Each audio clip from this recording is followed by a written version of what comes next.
Alright, so this is just going to be a short, simple video on replacing the battery of this tile. So first thing, you just remove this cover, so slide it off. It kind of swings out a little bit and then it comes out. I don't know what causes it to swing out like that. I think just one of the clips sometimes unlatches and the other one's kind of stuck. I guess if you pull it hard enough, you can get both out at the same time. Okay, next thing we're going to do, we're going to get this thing out. You just use a small, thin tool and you just get it in there and pop it out like that. Very simple. All right, make sure that you put it the right side up. So like this, don't put the battery in upside down. All right, you can use a toothpick, whatever, a small screwdriver.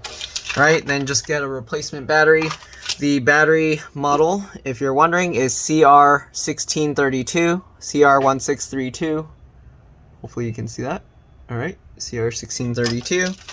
And yeah, CR1632. So let's go ahead and pop the battery out. So just peel that out, push the battery through.